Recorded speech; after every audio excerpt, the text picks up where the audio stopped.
صافي الدراري، عجبكم داكشي اللي بغيتو؟ يوتيوب دارت ما بغات.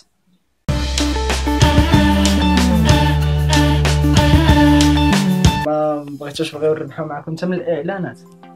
المهم القرار ديال اليوتيوب، قرار اليوتيوب بالنسبه للاعلانات هو ما غاديش يتقبلوا لك الاعلانات الا كان عندك اقل من 10000 فيوز في التوتال ديال لي فيديو ديالك، ماشي في فيديو واحد. الحمد لله بسببكم نتوما هذه 5 ايام وصلنا ل 10500 فيو في يوتيوب، واكثر من 940 لايك ضد 57 ولا 75 ديسلايك. شي بيس اخوتي. كنتمنى تكونوا كاملين بخير.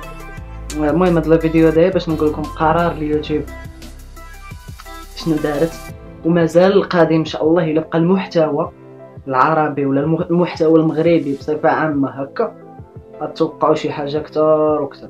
الحمد لله انا قلبت النيش بالاجنبيه، يعني هذا فيديو باش نوضح بزاف ديال الامور. باش نوضح واحد الامور اللي واحد شي وحدين ما كيعرفوش. كيقول لك علاش غيدي يربح على ظهرنا في الاعلانات، علاش نبركوا له على ديك الاعلانات. ديك التبر كتزيد 0.01 اور ولا دولار على حسب انت اللي داير البارامتر ديالك في تدخيل الاعلانات. والله خوتي هادشي راه المهم اللي عنده اكثر من 10000 راه غادي تبقى لا مونيتيزاسيون ماكتيفيا، واللي غادي تكون عنده اقل من 10000 فيو غادي تكون لا مونيتيزاسيون لمده 6 موا، يعني 6 شهور ما غاديش تكون، غادي ديزاكتيفا. من بعد غتكون وصلتي ل 10000 فيو خاصك تكمل المده ديال 6 شهور، واحد لا بيريود ديالها، باش تولي تصيفط لهم واحد الميساج وابخي غادي يقبلوك. المهم اخوتي هادشي اللي كاين حاليا في القرار المباشر اللي خرج. وقيل انا اول واحد كندير هذا الفيديو ديال القرار اليوتيوب. ديروا واحد لايك، تخليو لنا واحد سبسكرايب هنايا يا اخوتي.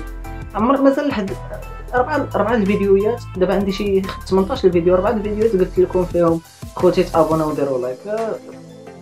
ما نحاولوا ما انسيستيوش على هذا تابوناو وديروا لايك كذا، واخا عارف الياس فلوق دار هاد اللعبه هادي بيس خويا.